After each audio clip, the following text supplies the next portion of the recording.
Buenas, bienvenidos a un viaje por las ciudades de América Latina, patrocinado por Boston Scientific, avanzando la ciencia en pro de la vida.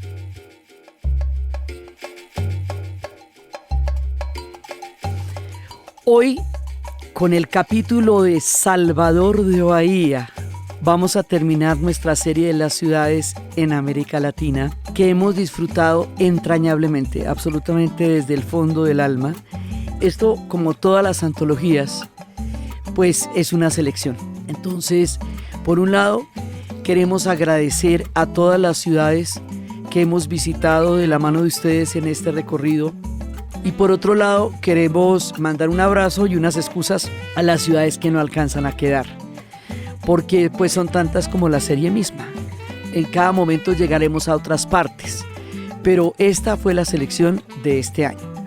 Y esta para mí es una de las ciudades más mágicas, más poderosas, más impresionantes, más lúdicas, más musicales, más grandiosas.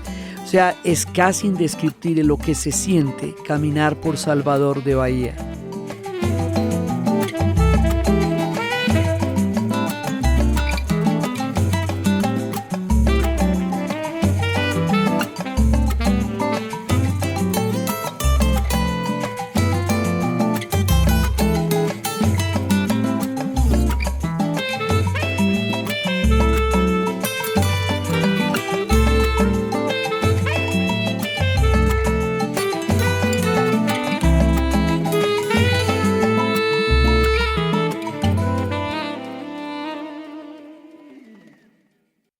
Historia toda la que tú quieras, porque es que resulta que en el mundo original del Brasil estaba una gran comunidad indígena que son los tupinambas.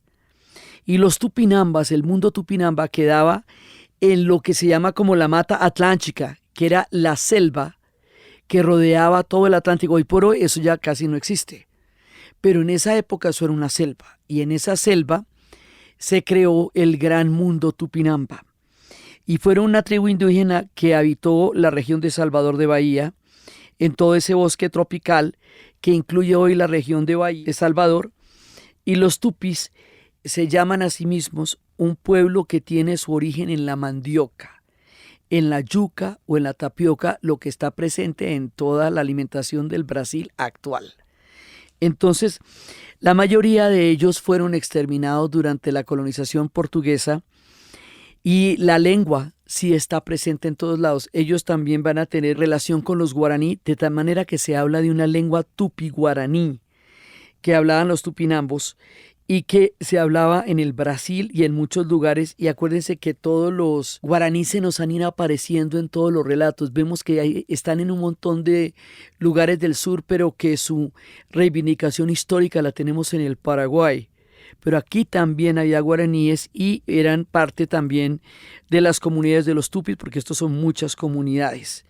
Entonces, resulta que aquí vienen un montón de capas de historia, particularmente en el Brasil. Siempre que hablamos del Brasil, les contamos que hay muchos Brasiles, que esto es un país continente. Entonces, eso tiene una cantidad de culturas. Y hablamos de muchísimas de estas culturas. Entonces, una es la cultura indígena. Y esa cultura indígena, la cultura originaria, va a recibir una invasión brutal de parte de los bandeirantes. Los bandeirantes eran portugueses que venían, llevaban las banderas, pero la manera como se van a relacionar con las comunidades indígenas es a través de la cacería.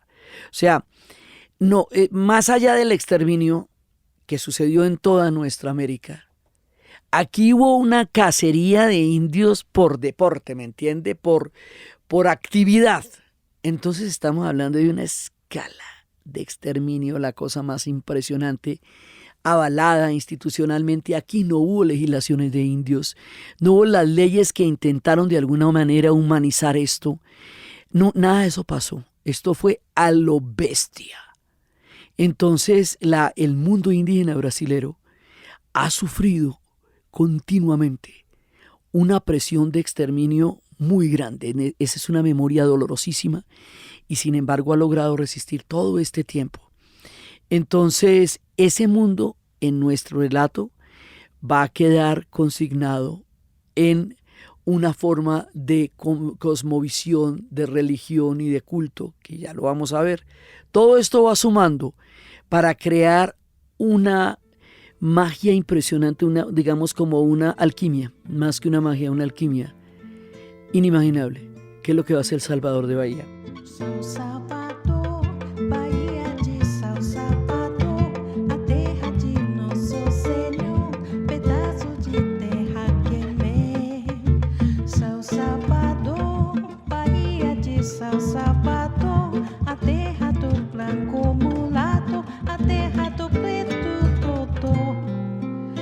Salvador, Bahia de Salvador, a terra do nosso Senhor do Porfim. Oh, Bahia, Bahia, cidade de Salvador. Salvador de Bahía va a ser vista por primera vez por Américo Vespucio, que es por el cual le ponen el nombre a todo el continente. Y recibe el nombre en honor a Jesús Salvador, que también se cree que fue en nombre del cual lo nombraron Américo Vespucio, y él llega en 1501. Acuérdense que si los españoles llegan por arriba, por Dominicana, y llegan a las Antillas, y luego llegan al Istmo de Panamá, es muy difícil imaginar a partir de esa travesía que arriba y abajo hay bloques de tierra tan grandes como los que son la América. Este del Brasil, esta enorme barriga del Brasil, esa no estaba en la imaginación de nadie. Entonces, cuando descubren Brasil, literalmente descubren lo inimaginado. Hay leyendas que dicen que se perdían los barcos y no aparecían, y era que atracaban, pero nadie volvía a saber de ellos, y era que atracaban allá. Entonces, esto ya es en el momento en que le están dando la vuelta a toda esta tierra para crear en la imaginación de los europeos lo que sería el mapa de América. Y ahí es cuando van a llegar, por eso es que esto viene de un naufragio de un francés en 1510 en una costa en Salvador de Bahía. Todo es un producto del azar, del naufragio, de lo inimaginable, de lo que nadie se había podido pensar que existiera una masa de tierra de ese tamaño. Entonces, Salvador como tal fue fundada en 1549 por Tomé de Sousa, que es el primer gobernador general del Brasil, y por lo tanto va a ser la primera capital colonial del Imperio Portugués en el Brasil. O sea, tiene toda la importancia del mundo. Y luego va a haber una época, un tiempo en que la corona española y la corona portuguesa quedaron fusionadas. Esa fusión de las dos coronas a nombre de España se tragó un pedazo de la corona portuguesa, motivo por el cual los portugueses siempre están al acecho. Ahí siempre quedó un raye que explica todas estas historias del sur, de Tordesillas y de por qué uno se quiere comer el pedazo del imperio del otro, porque en una época eso sí pasó. Entonces, cuando los españoles se anexaron durante un breve tiempo la corona portuguesa, eso fue un momento en que los holandeses aprovecharon y vieron una papaya que llamamos en Colombia, es decir, una oportunidad inmejorable para empezar a hacer sus correrías por las Antillas y luego a meterse en el Brasil. Y se van a meter en el Brasil a partir de la figura de Mauricio Nassau, y van a llegar con una cantidad de bagaje cultural impresionante, van a ser botánicos, se habla de una especie de renacimiento importantísimo, la época de Nassau, y donde se descuiden, Brasil sería holandés. Hay un Brasil holandés, pero Brasil sería holandés. Entonces ahí hacen diques, y ahí hacen un montón de cosas, y eso es una impronta importante. Ese momento en que los holandeses les da por hacer un imperio por todos lados. Todos los holandeses se van a ir a Indonesia, los holandeses se van a ir a Sudáfrica, los holandeses se van a ir al Brasil, se van a ir a Nueva York y fundan Nueva Ámsterdam. Todos esos son los holandeses. Y es un imperio breve pero extenso el que ellos logran formar en el mundo entero y dejan una impronta que está por ahí, uno lo va viendo y eso está por ahí. Pues el por ahí también era el Brasil. Entonces, pues como no que en 1624 invadieron Salvador de Bahía y la ocuparon durante un año. Y en 1625 españoles y portugueses juntos lo sacaron de allá en bombas. Porque dicen, bueno, esto es mejor dicho, donde esta gente queda acá, quedamos en manos de otro imperio. Todo eso que nosotros hemos dicho en las Antillas, que hay muchas Antillas, es porque cada uno de los que quiso tener un imperio, si bien no lo logró en el continente, sí lo logra en las Antillas. Todo el mundo logra tener un pedacito de Antillas. Por eso tenemos Antillas holandesas. Por eso tenemos Guyanas holandesas. Porque es todo lo que alcanzan a mordisquear de lo que era una cosa que finalmente solo fue española y portuguesa, pero que está rodeando todas las demás imperios europeos, bordeándolos por un lado y por el otro. Entonces, después de eso, ya obligan a España a que ceda la corona portuguesa. Ya bueno, ya no, ya suficiente, ya. Entonces ellos entregan la corona portuguesa, Portugal vuelve a tener su soberanía como monarquía, y en ese momento, teniendo en cuenta que aquí tampoco hay plata y tampoco hay minería, entonces van a hacer, ¿qué hacemos donde no hay plata y minería? Plantaciones. Entonces resulta que aquí, con el exterminio del mundo Tupinamba, de la manera tan impresionante como los pueblos originarios fueron cazados, explotados, llevados al borde de todo, entonces van a empezar a traer montados sobre la trata de los portugueses. Los portugueses montaron la trata de lo que sería el comercio triangular, la esclavitud. Ellos montaron originalmente la trata, eso ya lo habíamos visto, a partir de un imperio que se hizo en las costas, en las factorías, que primero compraba los productos de los pueblos africanos y luego empezó a comprar a los pueblos africanos mismos, a partir de una esclavitud que ellos ya tenían, pero que tenía una forma completamente diferente porque era esclavitud por deudas o por guerras, era otra cosa. Esta va a ser la esclavitud capitalista, en donde los hombres y las mujeres y los niños eran tratados como mercancías. Zumba Benguela, Zumba Benguela Monami, Zumba Benguela, Zumba Benguela Monami Ali, Zumba Benguela,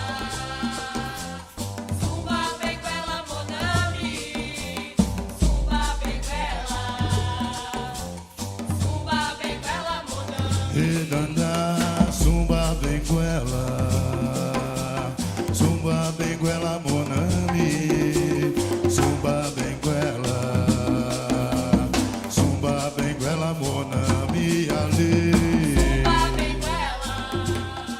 Esa historia, que es un crimen histórico del que hemos hablado tanto, y todavía no es suficiente, porque eso todavía está vigente, la reparación de ese crimen histórico en la humanidad hoy día. Aquí va a ser de un tamaño, se calcula que 5.5 millones de africanos fueron esclavizados y traídos al Brasil entre 1540 y 1860. Recordemos que Brasil es el último de los países donde se va a abolir la esclavitud de 1881, cuando en el Imperio Británico ya la habían abolido en 1812. Entonces imagínense, son 80 años más de esclavitud que vivieron Brasil y Cuba, 80 años más de oprobio y de horror. Entonces, esto va a ser determinante en el carácter y en la formación histórica de Salvador de Bahía. La cultura de las plantaciones va a ser la cultura del sudor y del trabajo de los pueblos negros esclavizados en el Brasil. Y esta cultura, pues, va a tener toda la riqueza de todas las culturas brasileras. Ellos fundamentalmente van a ser yorubas. Pero viene, o sea, digamos como la mayor cantidad de población es de origen yoruba, viene de Nigeria, pero también ellos vienen de Benín, entonces también ahí vienen otras características culturales. Entonces cuando ellos van a formar el candomblé, lo que va a hacer este sincretismo entre la religión católica y las religiones africanas, lo van a hacer sobre la base yoruba, pero con una cantidad de otras influencias, lo que hace que se parezca mucho a la santería, pero tenga variantes. Las variantes dependen de las influencias de los otros pueblos que también componían la enorme influencia de la cultura africana en el Brasil. Entonces, de las diferentes culturas que nosotros estamos hablando, el Brasil africano está en Salvador de Bahía. Salvador de Bahía es la capital colonial, la capital imperial, la capital donde donde también estuvieron los holandeses, pero la capital de todo el mundo africano. Entonces, aquí estamos directamente en el África. Y estamos en el África conectada con ese mundo portugués que se está armando ahí. Entonces, la diversidad cultural de Bahía es impresionante. Siempre tenemos historias para contar de Eduardo Galeano, porque resulta que Eduardo Galeano nos narró a todos. A todos, todos, todos. Entonces, ellos hablan de lo que eran las culturas de las plantaciones y el mundo cimarrón. Dice 1365, Buraco de Tatú. ¿Por qué daban mal ejemplo los altivos? Los vaqueanos ven cómo de día en las noches sin luna eludieron las trampas. Gracias a ello los soldados pudieron atravesar los laberintos de espadas, estacas afiladas que traiciona a quien pisa, y amanecieron y se abalanzaban sobre la aldea los negros libres. Humo de pólvora, humo de incendio, aire espeso y agrio borde en la playa de Itapoá. Al mediodía no quedaba nada de Buraco de Tatú, refugio de cimarrones, que tanto han ofendido desde hace 20 años a la cercana ciudad de San Salvador de Bahía. El virrey ha jurado que limpiará el Brasil de negros cimarrones, pero por todas partes brotan. En vano, el capitán Bartolomeo Bueno arrancó en Minas Gerais 4.000 pares de orejas. O sea, esto a golpes de culata formaban filas los que no cayeron en la defensa de Buraco de Tatú. Los marcan en todos, en el pecho, la letra F, y los devuelven a sus dueños. El capitán Joaquín Costa Cardoso anda corto de plata, vende niños a precio de ganga. Eso significa la esclavitud, no tiene nada de romántico. Sí, es el látigo, es la persecución, es la gente tratando de salir de eso y crear territorios libres, lo que se van a llamar los quilombos. Entonces hay un mundo esclavizado y hay un mundo cimarrón, como en todas las historias de nuestras ciudades, porque pues es la historia de África. Acá es una historia dura y es una historia muy poderosa. Y todo esto va a pasar en Salvador de Bahía. Entonces, por un lado está toda la importancia de la capital y está toda la importancia de la plantación de azúcar. El azúcar va a generar lo mismo en el Brasil como en Cuba, una riqueza inmensa, inmensa, inmensa. Entonces el famoso capitalismo mercantil, que se cree que es una autogestión de la invención maravillosa de la economía, en realidad tiene mucho que ver con el trabajo esclavo y el sudor y el martirio de toda esta gente, porque fue del billete del azúcar que se van a hacer todas estas grandes economías que más adelante se van a volver industriales. Entonces todo eso tiene sangre, como para decirlo rapidito más o menos. Gabi!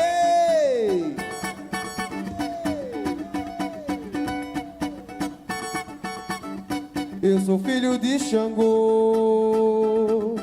e tenho fé no meu pai. A todo lugar que vou, sei que comigo ele vai. Pra livrar-me do perigo, defender-me do inimigo. Xangô foi o guia que Oxalá me deu. Xangô jamais desprezou um filho seu. No dia de sua festa, meu pai, eu vou saravá o seu lugar.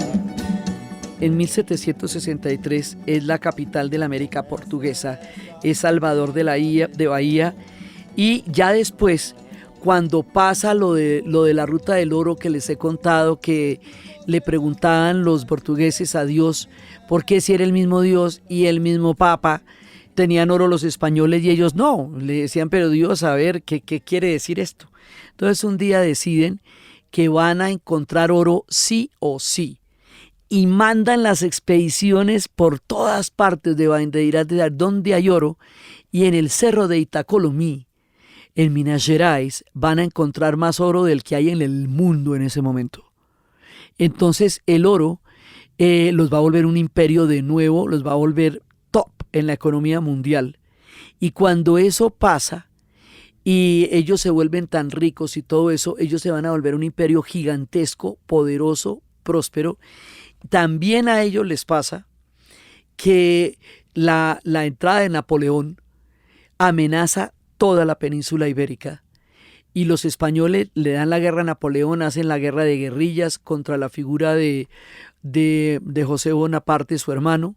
Los portugueses, cuando ven pasos de animal grande y ven que Napoleón va a por Portugal, porque Portugal era el mayor aliado de los ingleses en ese momento, ni cortos ni perezosos, como contamos cuando estábamos en el Jardín Botánico de Río de Janeiro en la serie pasada, trasladan el imperio al Brasil y se libran de esa pelotera tan tremenda y dejan eso allá. Y eso lo van a trasladar a Río de Janeiro. Y eso es lo que hace que Bahía deje de ser la capital del imperio portugués y la capital se traslade a Río de Janeiro directamente desde Lisboa. Cuentan que los bahianos, como era tan importante Bahía, pensaron que iban a trasladar la capital allá y se prepararon y se peinaron y se perfumaron y se pusieron divinos. ¿Y cómo les parece que no? Que no llegó allá, llegó a Río de Janeiro y eso determina que de ahí en adelante toda la importancia vaya sobre la ciudad de Río de Janeiro y un poco quede atrás la importancia capital que llegó a tener Bahía durante todas estas primeras épocas del Imperio Portugués. Entonces ellos esperaban que fuera allá y todo eso, pero les pasó fue a los cariocas y nos fuimos fue para Río de Janeiro. Esa historia la contamos ya en la historia del Jardín Botánico. Entonces, bueno, esta gente va siguiendo su historia y en Pernambuco es donde nosotros vamos a tener la industria azucarera en los siglos XVI y en los siglos XVIII. Allá es donde se va a dar toda esa primera parte, hasta cuando llegue la Ruta del Oro y nos traslade la capital a Río por la Ruta del Oro y por el quiebre impresionante que pasó con la invasión napoleónica. Entonces la historia de Bahía adquiere una importancia colosal hasta ahí. A partir de ese momento ya viene siendo como un glorioso pasado, eso también se ve allá. Y eso también hace que haya unas iglesias absolutamente impresionantes porque ese oro tan enorme que sacaron, en un momento decían que no valía, ya casi no valía, de lo mucho que había. Entonces tapizan las iglesias, pero las tapizan. Entonces allá hay una iglesia, que es la iglesia de San Francisco. Esto es de dar alarido, o sea, la iglesia de San Francisco, usted no se alcanza a imaginar esa vaina.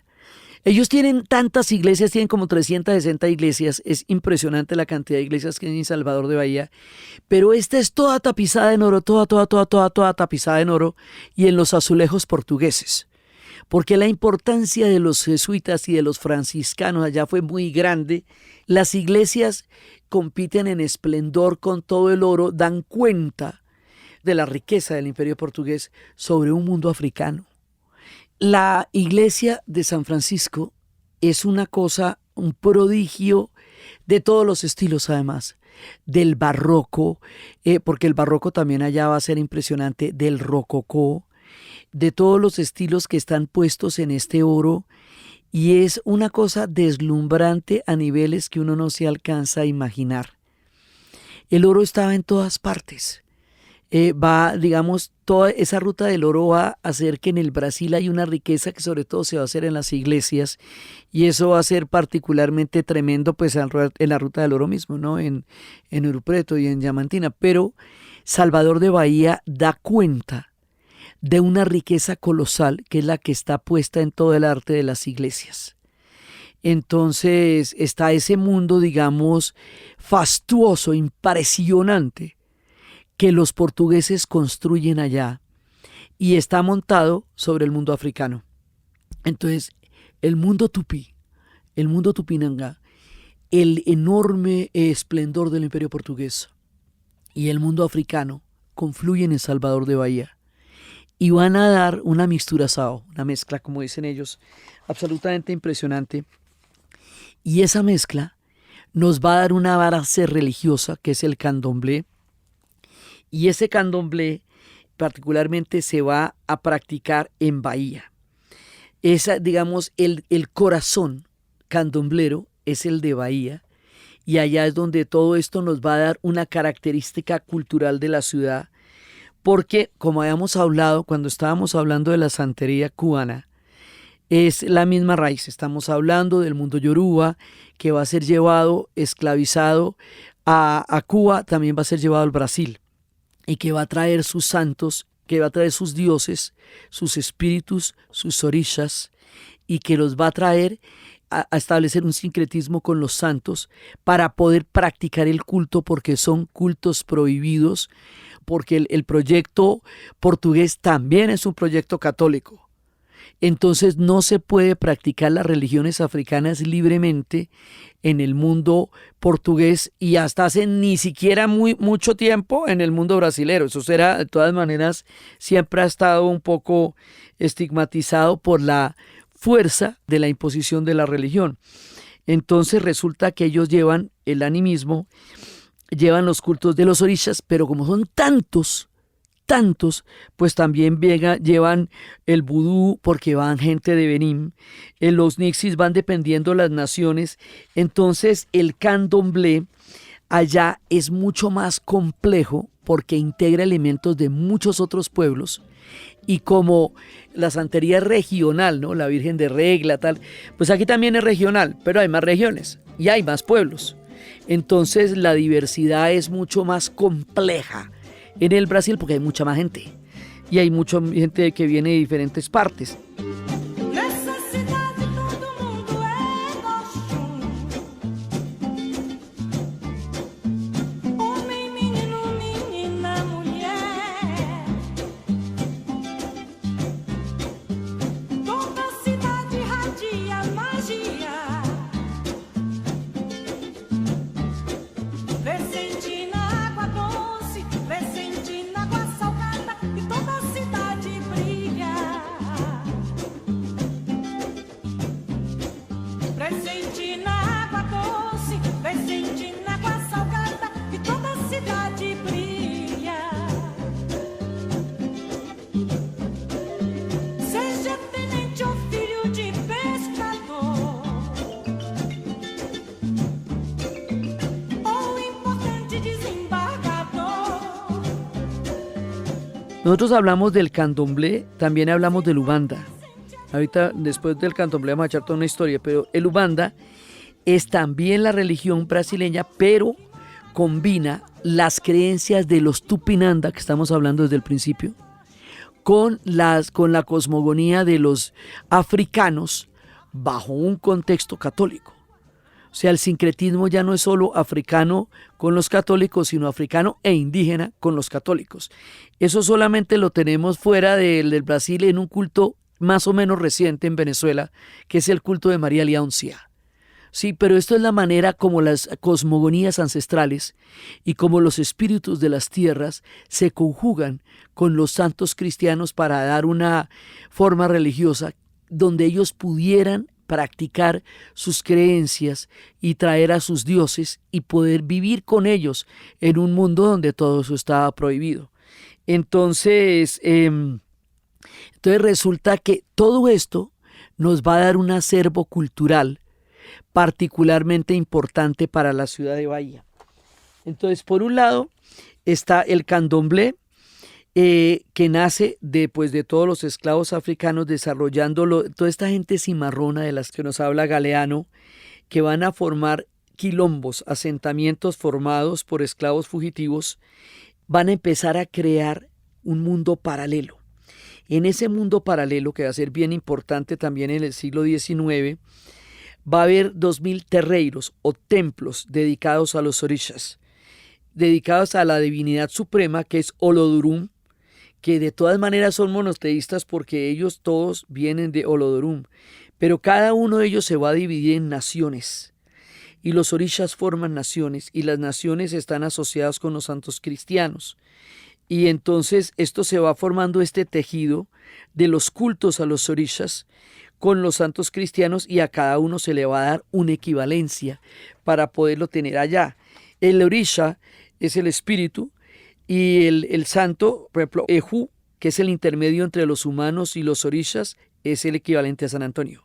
Oshalá, ese sí es de los más importantes de todos, el Señor de Bonfim. Ahorita vamos a hablar de la iglesia de Bonfim, el creador del mundo.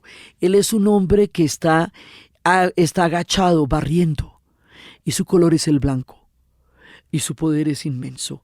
Hoy por hoy hay una iglesia que es la iglesia del Señor de Bonfim. Como ya digo, eso es lleno de iglesias. Entonces, en las épocas de la esclavitud los hacían lavar las escaleras de la iglesia antes de las procesiones. Con el tiempo, cada uno de esos cultos va a ser tomado por el candomblé. Entonces, lavan las escaleras con perfume en el día del Señor de Bonfim, y se hace un desfile absolutamente impresionante. Y cada viernes de cada semana está dedicado a Shalacao. Ellos tienen un día de la semana, pero en enero, después del segundo domingo de Reyes, es la fiesta. Esa la vimos en Salvador de Bahía. Es una cosa impresionante. Se llama el Lavagem do Bonfim. Entonces las baianas salen con los trajes típicos, lavan las escalinatas de la iglesia perfumada, y empiezan, o sea, van los católicos a misa, van las baianas a limpiar las escalinatas de perfume. Y después de eso iban los turistas a ver todo eso. Pues vamos ahí los que estábamos ahí parados en ese momento. Entonces es la práctica del candomblé, y esto es toda una decoración absolutamente impresionante. En la parte de arriba de la iglesia del Señor de Bonfim hay una cosa que para uno es toda una revelación. El Señor de Bonfim es milagroso. Entonces cuando Él logra curarte de una pierna, según el órgano que Él te haya curado, tú pagas una figura en cera, en parafina. Y esa figura en parafina está colgada del techo de uno de los cuartos de la iglesia del Señor de Bonfim. Entonces eso tiene un montón de piernas que cuelgan, de órganos, de piernas, de corazón, de hígados, representados en parafina blanca, con el respectivo, digamos, agradecimiento del milagro que te ha hecho el Señor de Bonfim. Por eso es mucho lo que hay ahí, eso es impresionante. Y están las cintas que tienen el nombre del Señor de Bonfim, que te las tiene que regalar alguien, que te las pone, y son 3 deseos, o se cuelgan en todas partes de la iglesia de Bonfim. La gente va y hace, sobre todo en la reja de la entrada, va y hace las cintas y pide los 3 deseos, así que eso está totalmente lleno de cintas. Eso en el brazo, tú no te las quitas hasta que se cumplan los deseos, que se caiga sola. Y en la reja está lleno de cintas. Entonces la iglesia de Bonfim genera una cantidad de vibraciones religiosas, místicas, impresionantes. Es un lugar verdaderamente poderoso. Y también pues hay de todo. Están también azulejos. Los azulejos más grandes están en San Francisco, porque es todo el arte portugués. Pero aquí la iglesia del Señor de Bonfim es un centro de poder enorme en todas las formas de fe que habitan en el Brasil. Y la fiesta del Señor de Bonfim es una fiesta colosal. Eso es un desfile absolutamente impresionante, donde todo el mundo se va preparando para darle al Señor de Bonfim toda su valía y toda su importancia. Entonces, a partir de los orishas se va a crear el mundo que prima en la cultura baiana.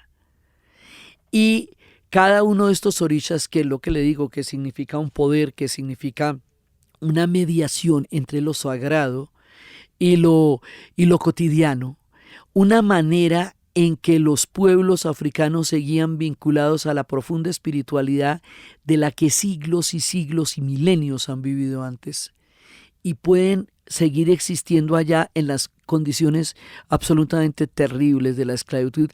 Todo lo que tiene que ver con la esclavitud es violencia, es miedo, es fuerza, es una condición verdaderamente terrible. Entonces, la protección espiritual que se necesitó para sobrevivir todo esto, pues es del tamaño del peligro que vivieron.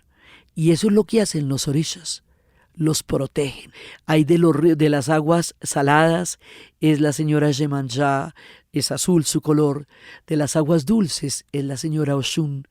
Y la señora Oshun es una mujer de la sensualidad, es una mujer del amor, es una mujer de los ríos. Y la señora Yemanja es un amor maternal, un amor protector. Las equivalencias son distintas porque Changó es Santa Bárbara. Para ellos Changó no es Santa Bárbara, Changó tiene otra equivalencia.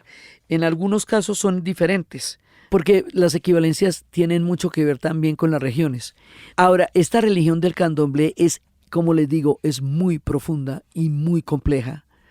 Entonces nosotros simplemente la vamos como medio nombrando, pero pues esto tiene cualquier cantidad de complejidades, sobre todo las relaciones entre las fuerzas de la naturaleza, la misma condición humana. Por ejemplo, en Oshun es Nuestra Señora Aparecida o Nuestra Señora de la Concepción, porque recordemos que Nuestra Señora Aparecida es muy importante en el mundo de las vírgenes. Acuérdense que todo el mundo tiene una virgen por allá, pues la de ellos es la Señora Aparecida, ese es equivalente a Oshun. Y Emanjá es la señora de la Concepción, pero es la señora de los navegantes y es la señora de la gloria. Muy importante además en una cultura de navegantes. Y Ansá, que es el de las tormentas eléctricas y los vientos, es Santa Bárbara. En Cuba, Santa Bárbara es Changó, ¿sí? Y Belli son Cosme y Damián. Babaluayo para ellos es San Lázaro, pero en el Brasil son otros. En el Brasil, por ejemplo, está San Jorge, que es muy importante, porque San Jorge es el de los metales. Ejú, que es San Antonio. Ese es el intermediario entre los humanos y los orishas. Oxalá, pues el Señor de Bonfim. Ogún, que es San Jorge.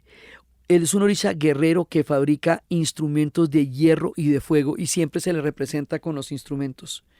Oshosi, San Sebastián o San Antonio, que es el que rige sobre los bosques y la naturaleza.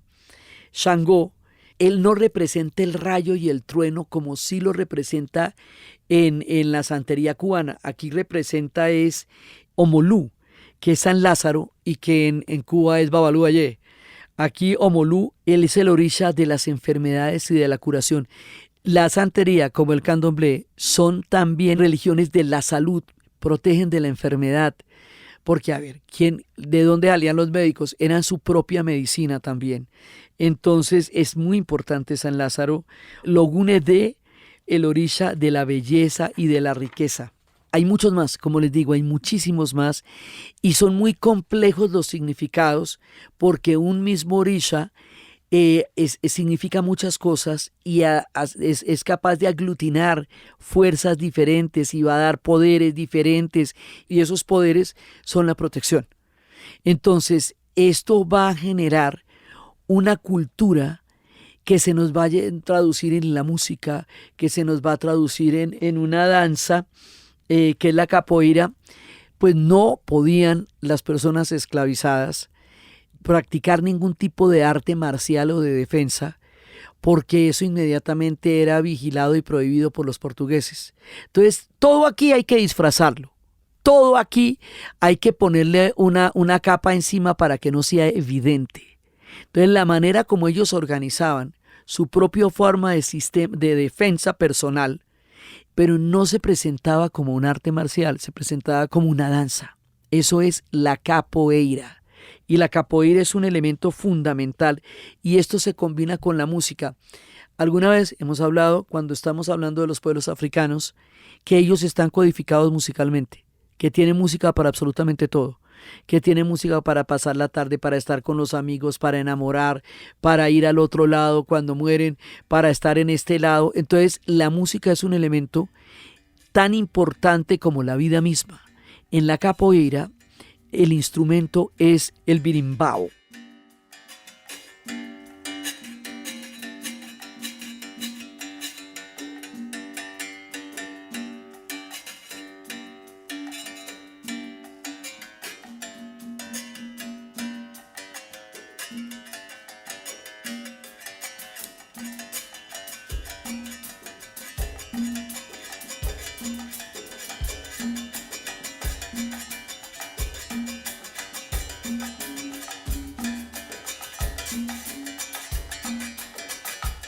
Entonces, esto se origina en Pernambuco, pero se va a popularizar en Salvador de Bahía. La capoeira es una capoeira que puede ser angolana, pero también puede ser la capoeira regional bahiana. Y ese estilo de capoeira se origina en el Brasil en 1928 y lo crea el mestre Manuel dos Reis Machado. También se le conoce como mestre Bimba, que es el que desarrolla la capoeira regional bahiana y es en que la estructura la hace metódica, le da los estilos, le da la práctica. Y esto ya es en el siglo XIX. Hoy por hoy usted ve a la gente haciendo capoeira en los parques de Bahía. Así, todo esto está ahí, se ve. O sea, todas estas historias usted va a Bahía y las ve allá. Enquanto eu corria, assim eu ia lhe chamar. Enquanto corria a barca, lhe chamar. Enquanto corria a barca, lhe chamar.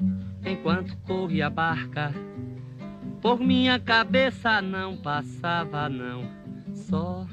Somente só, assim vou lhe chamar, assim você vai ser. Somente só, assim vou lhe chamar, assim você vai ser.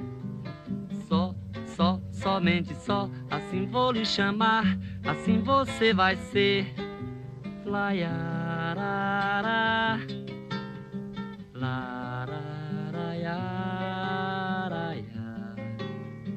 preta, preta, pretinha. Preta, preta, pretinha. Preta, preta, pretinha. Preta, preta, pretinha.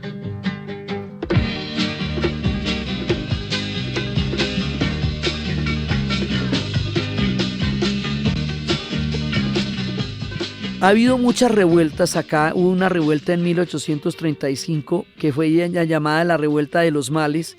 Males eran los que venían los musulmanes, porque es que también había llegado el Islam al África hacía rato. Entonces, en la rebelión de los esclavos de Bahía, en 1835, se llamó la revuelta de los males y es una de las revueltas más grandes que ha habido en el Brasil y esos eran musulmanes. Entonces, mira, ahí tenemos musulmanes, yorubas, tenemos benim y todo eso va a crear una cultura muy poderosa. Entonces, la ciudad de Bahía tiene todas las mezclas de una historia que se va montando por todas partes. Poco a poco se va a ir construyendo. Entonces resulta que después de que pasó toda la época imperial y después de que los portugueses se independizan, acuérdense que el Brasil se independiza en el momento en que hay una rebelión en Lisboa, reclamando que los reyes que habían ido a hacer el imperio a Río de Janeiro volvieran a Lisboa. O sea, como diciendo, bueno, ¿y aquí qué pasó? Entonces, ahí exigen que los reyes se devuelvan. Y ellos dicen que no. Y ahí es cuando dicen, eu fico, yo me quedo. Y entonces arman un imperio que va a ser el imperio brasilero. O sea, ya no es el imperio portugués, es el imperio brasilero. Entonces, en ese imperio brasilero se van a quedar allá, pero cuando el imperio brasilero termina, cuando ya van a ser una república, van a crear el Brasil ya no como imperio, sino como república y como proyecto de país. O sea, esto ya pasa a ser, de pasar a ser un imperio a pasar a ser un país. Para ser un país necesitamos una identidad. Porque los países, los estados nacionales son construcciones de identidad. Básicamente es eso. Es un cuento que uno se echa. ¿Sí? Entonces se puede echar un cuento bacanísimo como el que se echan los brasileros.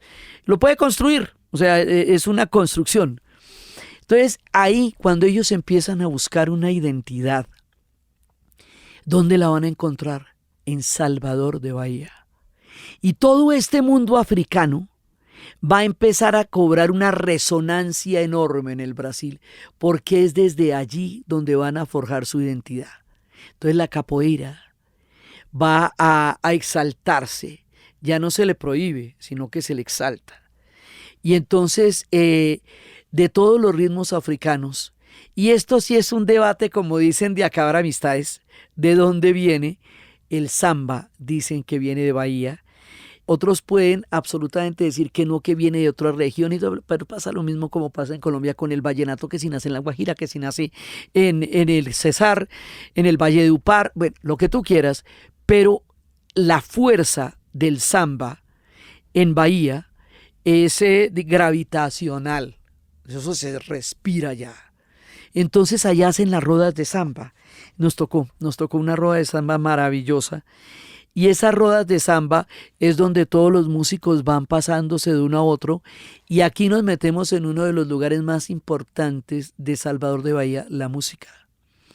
De Salvador de Bahía van a salir los músicos más impresionantes, entonces ahí nos vamos con Toquinho, nos vamos con María Betania, nos vamos con Gilberto Gil, nos vamos con los Novobaianos, nos vamos con una gran cantidad de gente que vamos a escuchar, porque la musicalidad de Bahía es uno de los lugares más musicales de todo el Brasil, y es toda esa influencia africana. Y entonces ellos tienen un edificio, ahora es un edificio muy bonito, eso lo hicieron ahorita, muy bello, que es el Museo de la Música. Está en la parte baja de la ciudad, porque es que Bahía tiene, a partir de 1873, hay una ciudad alta de Bahía y hay una ciudad baja.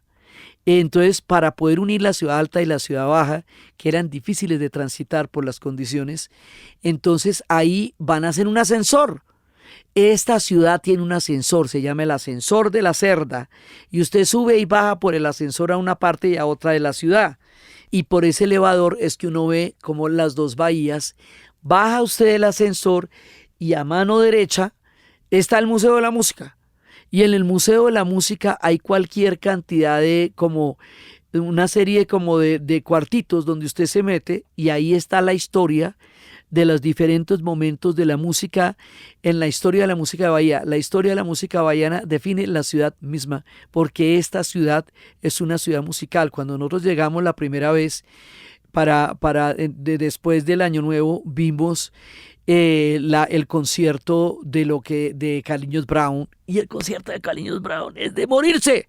Entonces es un músico, la cosa más impresionante, pero todo tiene que ver con los orishas, todo es una bendición. Cada día en la semana ellos tienen una ceremonia dedicada a cada uno de los orishas. Entonces, a diferencia, como les había contado, de lo que era la santería en Cuba, usted no puede asistir allá.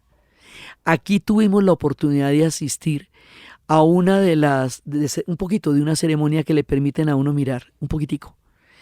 Y ese tiempo que pudimos asistir fue un momento en que uno ve que hay unas personas preparadas con el color que toca. La ceremonia nos dice para quién es. Entonces resulta que los orishas, para poderse manifestar, poseen el cuerpo de las personas.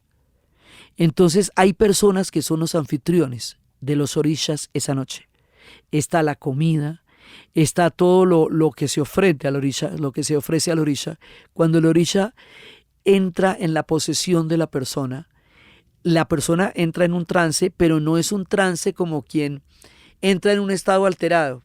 Es una entidad de afuera que entra en el cuerpo de una persona.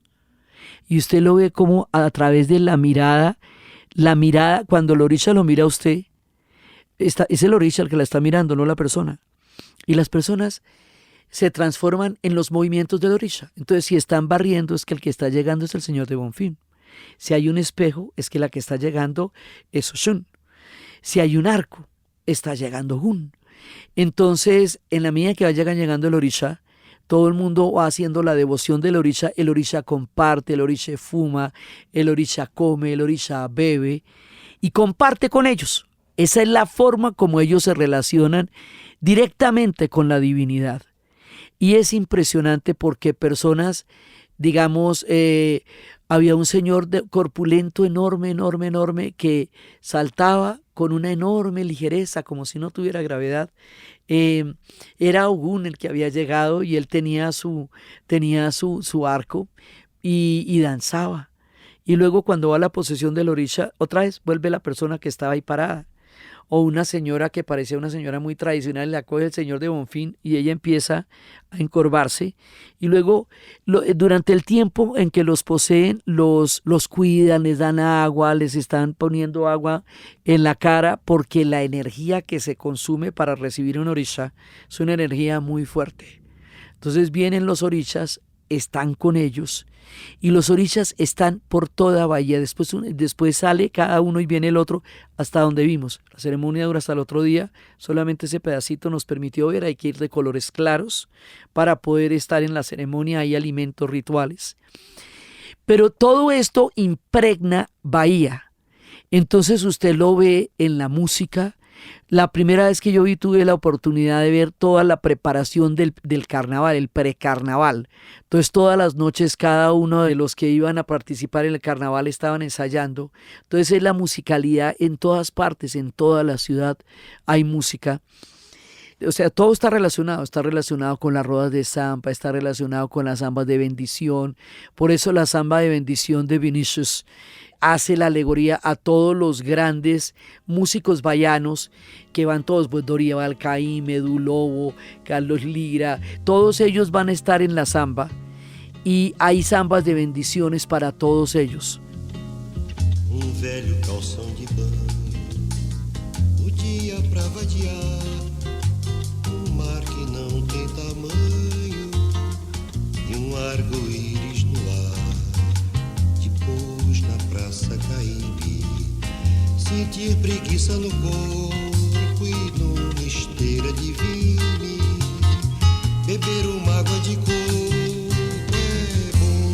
Passar uma tarde em Itapuã, ao sol que arde em Itapuã, ouvindo o mar de Itapuã, falar de amor em Itapuã, passar uma tarde em Entonces entre Toquinho y Gilberto Gil y Vinicius nos van a pasar una tarde en Itapuã, que es una canción absolutamente hermosa, una tarde en Itapuã. Después van a venir los novobahianos y los novobahianos nos van a hablar de Preta Pregiña y de Acabo Chorare y también de ahí van a salir los tribalistas. El mundo musical es inagotable en Bahía porque la ciudad está hecha de esa música tan impresionante, de las rodas de samba, de los grandes cantantes, de todo esto, y esto es esa mezcla, la mixtura samba que ellos hablan, de todo lo que va a llegar a crear una ciudad de una musicalidad increíble, donde se oyen guitarras por las calles, donde, o sea, es una cosa absolutamente impresionante. Donde está también Astrud Gilberto, que la habíamos oído, y ella fue una de las intérpretes más famosas de la Garota de Ipanema.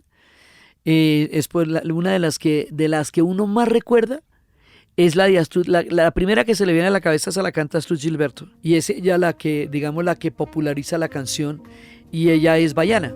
Olha que coisa mais linda, mais cheia de graça, ela menina que vem e que passa num doce balanço, caminho do mar. Moça do corpo dourado do sol de Ipanema, o seu balançado é mais que um poema, é a coisa mais linda que eu já vi passar.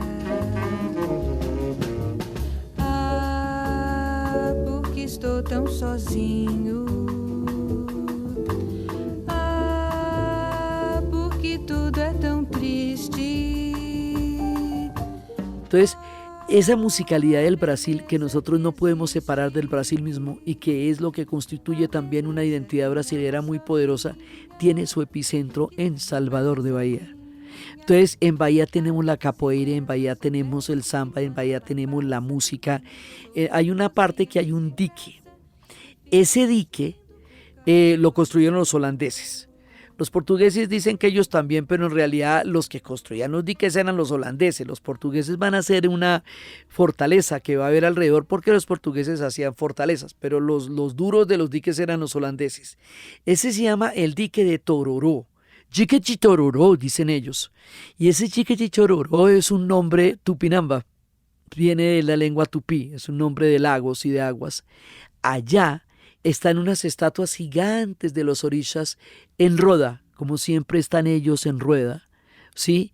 Y eso es uno de los puntos más importantes de culto allá van a rendir culto a los orishas y también pues es un punto turístico importante en Bahía porque es además muy bonito. Pero es que porque están en las aguas y esas son las aguas dulces. Y ahí está Oshun, porque acuerde que están la señora Yemanjá de las aguas saladas y la señora Oshun de las aguas dulces, que se le puso así para que no tuviera celos de las aguas saladas de Yemanjá, que es a la que se le rinde el culto del año nuevo, de lo que va a ser la celebración de ellos de la llegada del año. Entonces esto determina toda la cultura baiana por todos lados, o sea, los orishas son el epicentro, usted lo siente en todas partes y ve las estatuas de ellos y en el Museo de África de allá pues están las tallas de madera de los orishas y usted va entrando y va mirando toda la cantidad de África que llegó a Bahía. Ahí hay un museo que le cuenta eso, hay otro museo de los carnavales, hay un sitio que se llama El Pelourinho y El Pelourinho es un barrio histórico de Salvador de Bahía que fue declarado Patrimonio de la Humanidad en 1985 y como todas las cosas que tienen que ver con la esclavitud tiene un origen brutal y era que el Pelourinho originalmente era un palo donde latigaban a las personas esclavizadas, rebeldes para escarnio de todos los demás. Pero ya obviamente eso ya no está ahí, pero el sitio histórico donde eso ocurría se vuelve un barrio y ese barrio es un barrio tradicional y es como decir el casco antiguo y es el punto, digamos, de mayor tradición arquitectónica e histórica de Bahía. Entonces hay un centro histórico que es grande, que es donde están las iglesias, en la parte de área donde le digo que está la iglesia de San Francisco y está el Museo del Carnaval y está la casa de Jorge Amado, ya vamos a entrar a Jorge Amado. Y entonces ese pedazo todo es donde la película Doña Flor y sus dos maridos es filmada allá, en el Pelourinho. Y allá es donde está, digamos, como el casco antiguo, pero el casco antiguo es bastante grande. Y alrededor de eso hay una ciudad enorme, que es Salvador de Bahía, con una enorme cantidad de costas. Tiene costas, playas por todas partes. Entonces esto es una mezcla de la africanidad, de la playa, de la música, de la historia, de la cultura, de la gastronomía. La gastronomía que además tiene pues toda la gastronomía del Brasil, tiene farinha, tiene farofa y todo eso es tupí. Entonces usted está comiendo la herencia de los tupinambas a partir de la gastronomía. Usted está escuchando la música que viene de los ritmos africanos que después van a ser brasileros. Usted está caminando por el Pelourinho. Usted está sintiendo toda la vibración tan especial que tiene Salvador de Bahía. Eso tiene una resonancia cósmica, una vibración. No camina por las calles de Salvador y siente una cosa completamente diferente. Es un aire. Una cosa impresionante lo que significa caminar por las calles de Salvador de Bahía. Eso es una magia que es indescriptible, está en el aire. Es algo que pasa en Bahía que no pasa en ninguna otra parte. Eu vim da Bahia cantar, eu vim da Bahia contar. Tanta coisa bonita que tem na Bahia, que é meu lugar. Tem meu chão, tem meu mar, Bahia que vive pra dizer como é que faz pra viver. Onde a gente não tem pra comer, mas de fome não morre. Porque na Bahia tem mãe Iemanjá, de outro lado o senhor do bom vinho, que ajuda o baiano a viver. Pra cantar, pra sambar, pra valer, pra morrer de alegria, na festa de rua, no samba de roda, na noite de lua, no canto do mar. E eu vim da Bahia. Entonces resulta que allá va a estar uno de mis grandes amores, Jorge Amado. Jorge Amado es un escritor, él era comunista y quiso retratar la terrible injusticia del Brasil, que es enorme porque el Brasil enriquece, tiene zonas de una riqueza inimaginable para el resto del continente y tiene zonas de una pobreza imaginable para el resto del continente. Entonces los diferentes Brasiles se desarrollaron, pero entre unos y otros había huecos de Brasiles que quedaron al margen de todos esos desarrollos. Entonces eso va a crear unos contrastes y unos niveles de contrastes entre la pobreza y la riqueza que van a generar muchas injusticias. Entonces al principio Jorge Amado las escribió como las veía, pero su escritura era panfletaria y no lograba retratar la complejidad de lo que él estaba viendo. Entonces, ¿qué es lo que va a hacer él? Él lo que va a hacer es toda la magia, todo este mundo africano, toda esa cultura, todo ese sincretismo, toda esa alquimia, todo ese espíritu, esa cosmovisión de Bahía, la va a montar en sus novelas.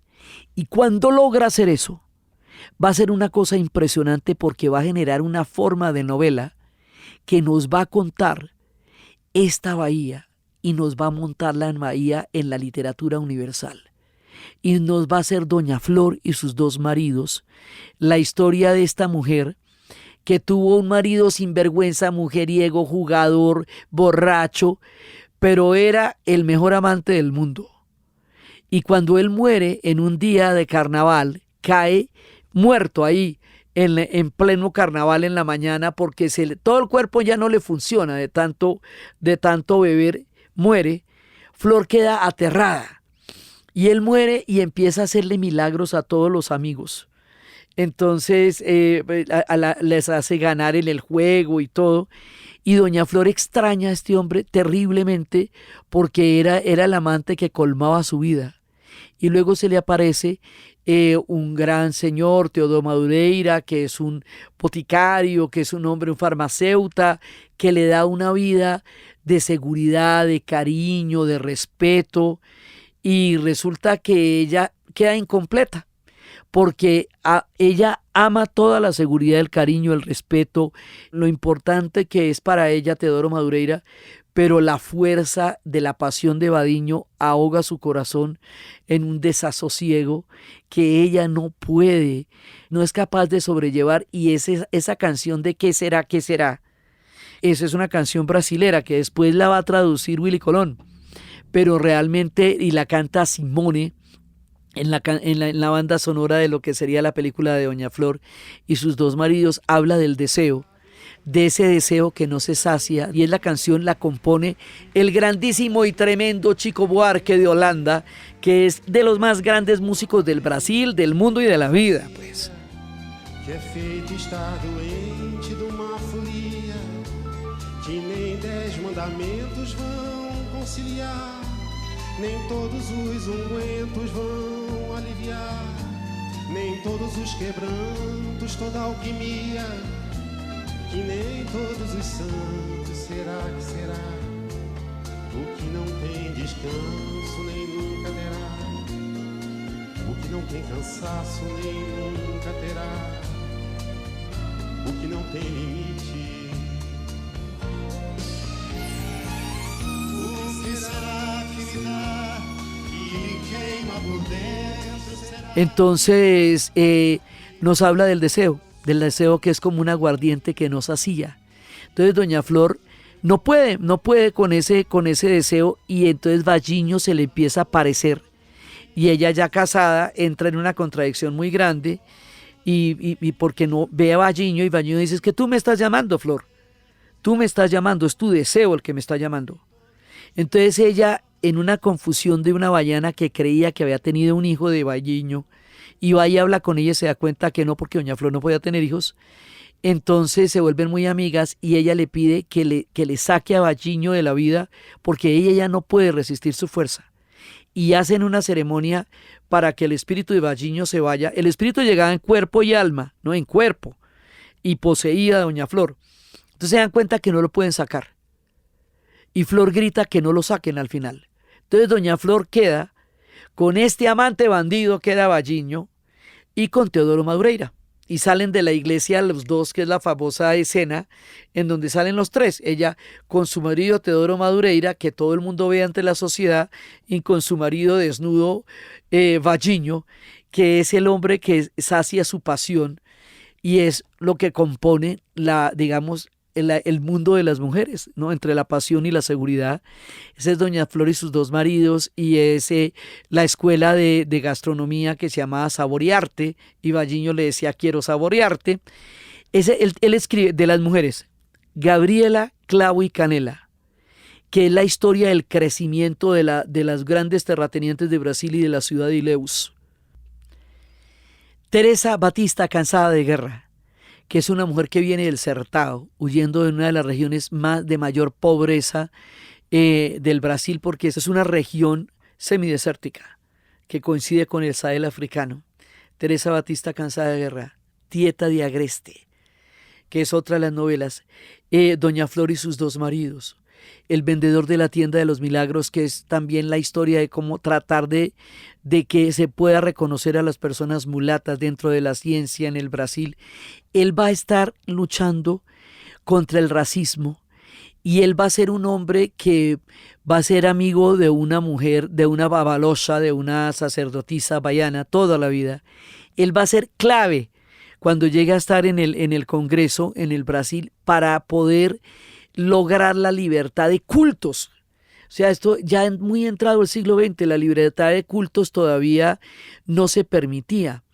Entonces él va a hacer muchísimo por el candomblé, él va a ser candomblero, el candomblé está en sus novelas, y sus novelas retratan de una manera increíble todos los contrastes. Hay una que se llama La muerte y la muerte, un cuento, y la muerte de Quincas Barra d'Agua, que es absolutamente impresionante. Pero un hombre que a los 50 años cambia de vida, deja su vida de funcionario y se va a vivir en los barrios bajos de Bahía.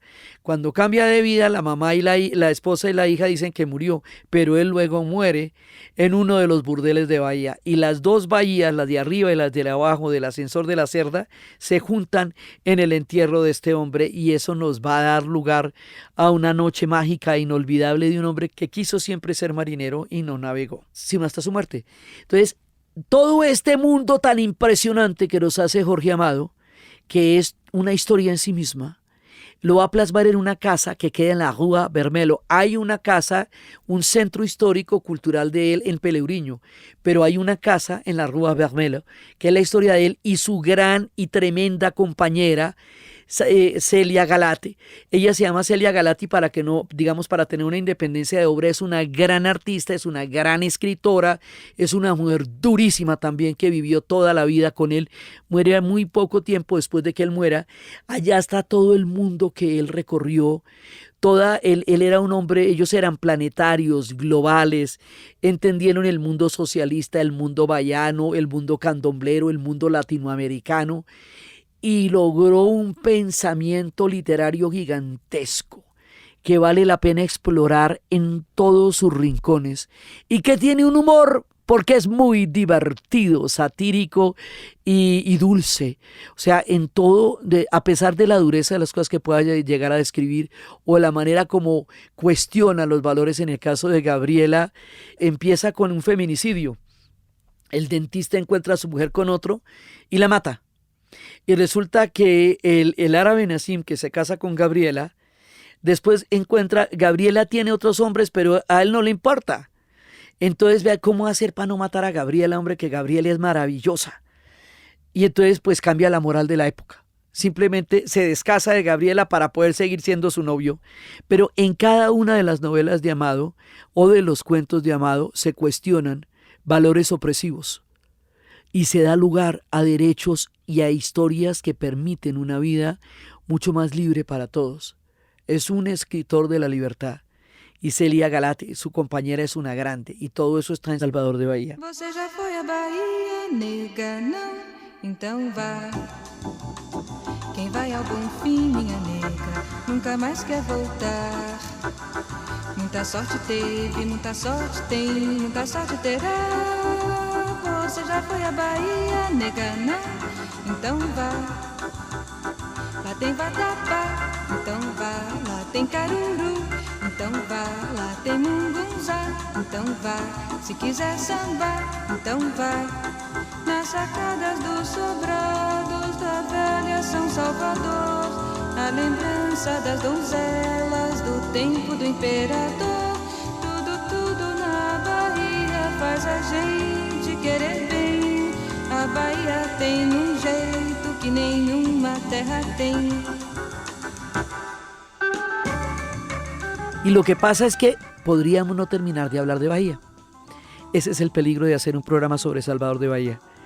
Que no sabe uno por dónde, ¿me entienden? Entonces, si lo coge por los músicos, cada uno de estos músicos es una historia de sí misma en el Brasil y en Bahía. Si lo coge por los escritores, entonces se le aparece Amado y el mundo de Amado es un mundo en sí mismo.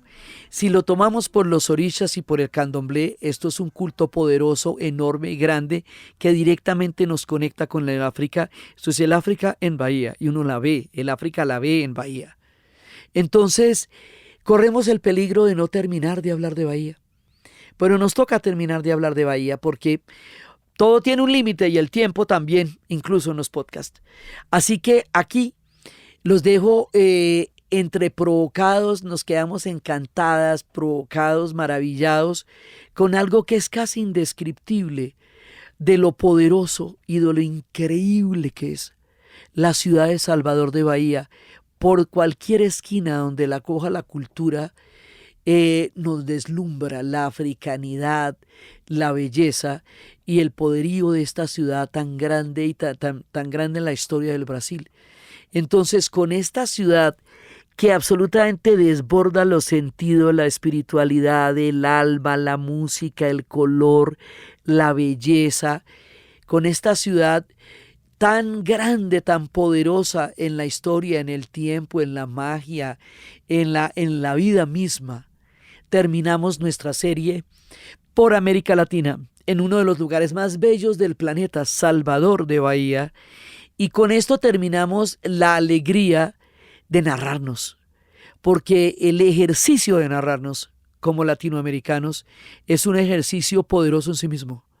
El ponernos palabras, en contarnos dónde estamos, el contar el origen de la fundación de nuestras ciudades, el contar el origen de nuestra música, de nuestra poesía, de nuestra gastronomía, de nuestras historias, nos recorre, nos habita, nos hermana, nos une, nos hace mirarnos desde todas las diferentes perspectivas en que somos tan diversos, como tenemos puntos de gran cantidad de identidades comunes.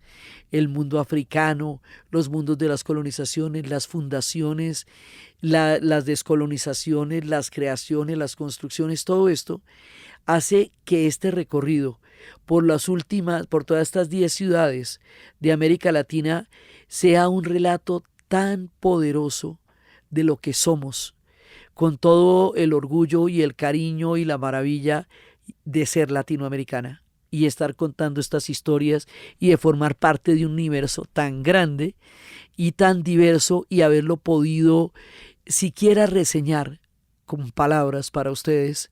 Estuvimos en una gran cantidad de ciudades. Este recorrido es inmenso. Si ustedes lo cogen en un mapa, realmente hemos caminado América Latina a través de sus ciudades y hemos hecho un recorrido descomunal por Ciudad de México, por la gran Ciudad de México, Tenochtitlán, San José de Costa Rica, por Cartagena, por Cusco, por La Habana, por la tremenda Habana, por Asunción, por Montevideo, por Buenos Aires, por todas estas ciudades para terminar en Salvador de Bahía, un recorrido colosal que hemos disfrutado enormemente, con todo el amor para todas las ciudades que hemos traído en nuestro relato, para todas las ciudades que nos están escuchando y para esta inmensa construcción cultural y mágica que es América Latina. Entonces, desde los espacios del candomblé, de los orishas, de toda la magia del Señor de Monvim, de Oshun de Yemanjá, de todos ellos, desde la magia de los tupinambas, desde los espacios de la capoeira, de la roda de samba, desde los espacios del mundo mítico de Jorge Amado, de los novobayanos, de Toquinho, de María Bethânia, del gran Caetano Veloso, de los músicos más impresionantes, de toda la música que da Bahía, del mundo y del universo entero que es Bahía, y la fantástica diversidad de América Latina en nuestras historias por sus ciudades, en la narración de Uribe. Y para ustedes, feliz día, cualquiera que ese día sea.